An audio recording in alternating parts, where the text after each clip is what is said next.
Inverting a tree, also called mirroring it, means flipping it left to right. At every single node, we swap its left child with its right child. On our tree, before inverting, a preorder reads 1, 2, 4, 5, 3. After inverting, the same walk reads 1, 3, 2, 5, 4, the mirror image. Let's build it. The recursion here is wonderfully short. For an empty node, there is nothing to do, so we stop. For any real node, we invert its left subtree, invert its right subtree, and then swap the two links so the left child becomes the right and the right becomes the left.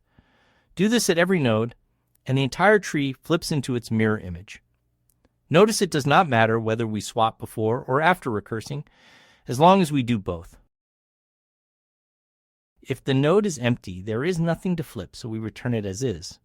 Otherwise, in one line, we invert the right subtree and store it as the new left, and invert the left subtree and store it as the new right. That single swap applied at every node mirrors the whole tree, and we return the node. Let's write invert, show the tree before and after, and watch it flip. The base case. An empty node has nothing to flip, so we return it unchanged.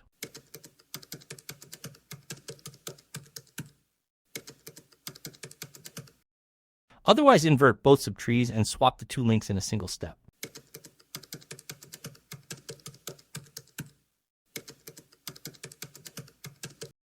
Return the node, now with its children mirrored. Now let's test it and hit run.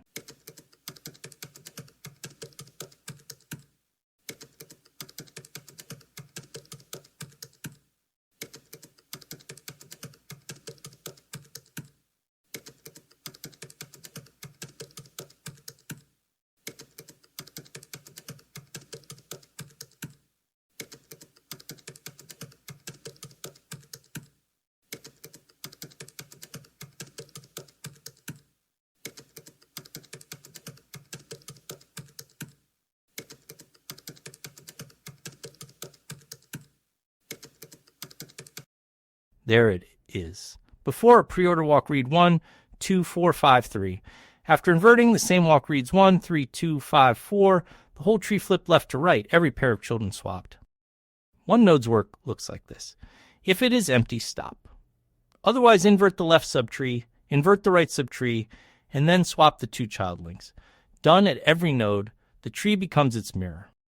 We visit every node once to swap its children, so the time is order n. The extra space is the recursion stack, as deep as the tree is tall, so order h, the height of the tree. 3 reminders. First, you must swap both children, so be careful not to overwrite one link before you have saved the other. Second, Python's tuple assignment does the swap safely in a single line, so you do not need a temporary variable.